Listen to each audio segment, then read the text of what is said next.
মহান আল্লাহর কাছে শুকরিয়া জানাই যে দীর্ঘ 19 বছর পরে হলেও ওরা তাকে আমাদের দেখার সুযোগ করে দিচ্ছেন।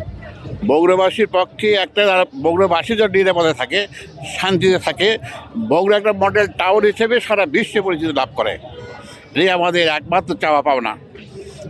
মানুষ থাকবে নিরাপদে, শান্তিতে, নির্বিঘ্নে, সুস্থ থাকবে, সুস্থ থাকার ব্যবস্থা করবে, শিক্ষার ব্যবস্থা করবে, পথ চলার ব্যবস্থা করবে, রাস্তাঘাটে উন্নতি করবে, বগুড়া একটাকে মডেল টাউন হিসেবে করে আমাদের এটা আশা করি। বগুড়াবাসী হিসেবে আমাকে তারেক রহমানের চাওয়া পাওয়ার প্রত্যাশা এটাই। আমরা দীর্ঘ 17 বছর আমরা নির্যাতিত হয়েছি। বগুড়া বহু দিক দিয়ে উন্নতি হয়নি, পিছিয়ে চলে গেছে, পিছিয়ে পড়ে আছে। আমরা চাই তারেক রহমান বগুড়া প্রধানমন্ত্রী হোক, বগুড়ার সামনের দিকে এগিয়ে যাক, মানুষের আকাঙ্ক্ষা পূরণ করুক এবং রাস্তাঘাট হোক, বগুড়া উন্নতি হোক।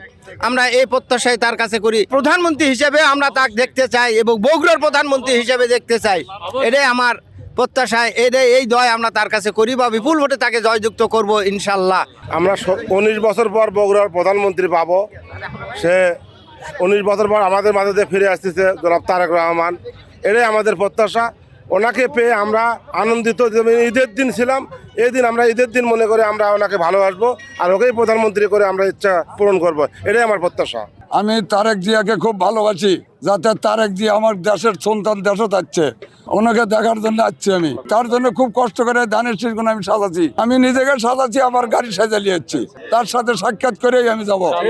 দেখছি কাছে পাইছি বিলে গাড়িতে আসছিল, তাই গাড়ির মধ্যে দেখা তো খালি হাত দাঙ্গা করছে।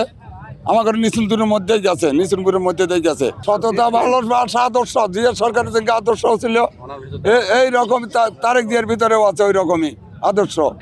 সেই জন্য আমি তাকে ভালোবাসি। আমরা তারেক রহমান আসাতে খুশিতে উৎফুল্ল উচ্ছ্বাসিত হয় সরাসরি আসবে আমাদের বগুড়ার ছেলে। বগুড়াতে আমরা দেখব এই 17 বছর পরে আসতেছে, 19 বছর পরে আসতেছে এই বগুড়াতে। আমরা খুবই খুশি, খুবই আনন্দিত।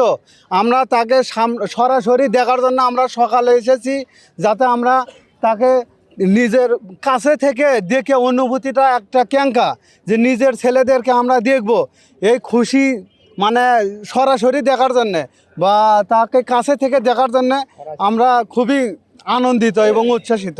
তার কাছে আমরা প্রত্যাশা করি যে তিনি আমাদেরকে এই বগুড়া জেলায় 17 বছরে কোনো উন্নয়ন হয়নি, 17 বছরে আমাদের কোনো চাকরি হয়নি। এখানে বিএমপির কথা শুনলে তারা কোনো উন্নয়ন মানে তাদেরকে কোনো চাকরি দেয়নি। যদি বিএমপির পরিবারের কথা শোনে তাহলে আমাদেরকে কোনো চাকরি, মনে করেন যে তার কোনো চাকরি হয়নি। আমাদেরকে যত শিক্ষিত ছেলে বেকার আছে তাদের জন্য চাকরি হয় এবং আমাদের এই এলাকার যত কাঁচা রাস্তা আছে সেগুলো যেন পাকা করে এবং বগুড়াতে যেন উন্নয়ন করি। আমরা তার কাছে উন্নয়ন চাই।